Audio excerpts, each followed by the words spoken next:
Let's begin. It's October 18th, 2021. You know what that means. It is day 18 of the 31 Days of Fright horror movie project, year 10. I am the one and only MSJ, Max for short, and welcome to my YouTube channel. Before I get started, I need to give a few shout outs to the 13th Wolfman. I am the Ice Lord. They are constantly giving me shout outs on their own channels, and I love doing the same for them. Go over to their channels and do what I'm about to ask of you, of doing the subscribe button, hitting the bell, leaving a like, leaving a comment. Sharing this video helps me get our videos and channels out there to a much, much broader audience. And today's movie is the 2018 version of Halloween. This is a direct sequel to the John Carpenter's version, 1978's version of the Halloween, the very first, the inaugural movie. I loved this movie. I thought this movie was brutal. It was fantastic. I love the acting. I love this feels like a Halloween movie 40 years later. Because basically, I'm going to tell you what you need to know real quick is just you got this podcast crew who is wanting to interview Michael Myers, and Laurie Strode, and so that's the beginning of the movie. Is just like, it's very intense, especially when one of the podcast hosts holds up the mask of Michael Myers and shows it to him, and everyone else in the whole mental institution just kind of starts getting really ramped up and just really antsy, and like the mask is like just like has an aura around it, just that infects everybody but him, because he's just standing completely still. And then the Halloween theme kicks in after just tons of yelling and just like the music, and then it just cuts right into the Halloween theme that we all know, and it's a pumpkin. I love the beginning of this movie. It's a decomposing pumpkin in reverse. So it's already been decomposed, and it kind of just comes back to life, and I love it. I love this beginning credit sequence, and I got to see this in theaters, and it was just like, oh, it was so awesome to see it on the big screen. But after that, we follow the podcast crew to Laurie Strode's house, and it's 40 years later, and she's kind of become very doomsday-esque. I should say it like that, but it's not I don't mean that in like a very negative way. Like, she's preparing for this evil to show back up. He's been locked up and away. We don't know how he gets captured or anything like that, but it's just like, but she's preparing for the worst, and so she's kind of like, she's very like prolific in guns and traps and everything that you'll basically see towards the end of the movie. She has a daughter and a granddaughter who she's trying to like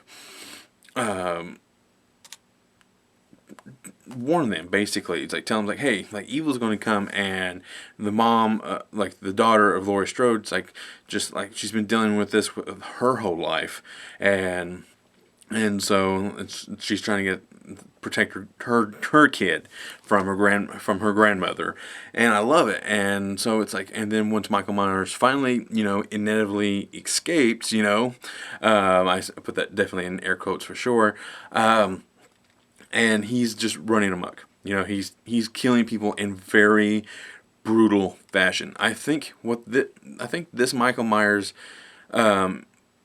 this version of Michael Myers is probably the best. I love the Tyler Mane, Rob Zombie Michael Myers. It's just like, this one just has more of intensity to him, and I think. No, I love the Rob Zombie movies, but the problem with those, like Rob Zombie's version of Michael Myers, he's very it fits within his world. You know, it's like he's definitely something that's kind of a product of that particular world, of his style, I should say. And like, you definitely, there is some brutal moments, but I think what this movie does and the sequel, Halloween Kills, I think he just has just a certain different vibe around, and that's what I really loved. And I love just how intense he is in this movie. And so he's going around just killing people, and you see how he gets his knife, and it's just, I love it. I just really do. And it's set on Halloween, of course, and the granddaughter's like going to a school dance, and she's having troubles with her boyfriend, and the mom is dealing with her, having her thing with her mom's like, and Laurie Strode finally is like, hey, she finally gets wind of he's escaped. And so she's trying to like get everyone prepared for this, and just no one's taking her seriously because they've been dealing with this for 30 plus years, 40 plus years, you know. So it's just like, okay, mom, just like leave us alone, and you're drinking and stuff like that. It's just like they just they just throw it off. Like it's just like they just let it go until it finally comes full force, and then that's when they like, oh wow, they've actually encountered him. You got Will Patton, he's playing this cop, and he gets in some good moments in this movie, and I'm like, oh man, I thought that was going to be like, this really shows you how evil and how strong Michael Myers is. He's like, he survives being ran over and stabbed and shot and all that good stuff, and essentially burnt, you know, at the end of the movie. Spoilers, but you know, he like, you know, these characters come back. You know, there's really no end. Plus, you know that they had planned a trilogy, so you know that he's going to not succumb to what was going to happen at the end of the movie. But just that final sequence of the movie is so much fun. It's like, it's Laurie has prepared for this moment, and it's all going accordingly to plan to her, and it was just, it was so good. And then it's like that final moment where he's finally locked in the basement, you know, and like this, like the spike guards kind of come in through, and it's like, and they're just staring at one another through that. It's just like, I love this. I love the look of the mask. I think they finally got the mask right. You know, I really loved Rob Zombie's mask, but I think this one just feels like really void, because like, there's some scenes where you don't see nothing. Every now and again you see some eyes, but like you see on here, it's like, it's basically black. Like, all you see is a white mask, and that's just very, very terrifying. And just like, oh, man, I love this movie. Feels like, I love slasher movies, and I was saving this. I was going to do it for Slasher Week, but Halloween Kills came out a few days ago, and that's what I'm going to be doing tomorrow for tomorrow's video. So just a kind of a heads up, I'll be doing the sequel, Halloween Kills. So that's really all I have to say about this movie. This movie is just a lot of fun. It's a very good new entry and a new timeline for the Halloween movies, which I really love about the Halloween movies.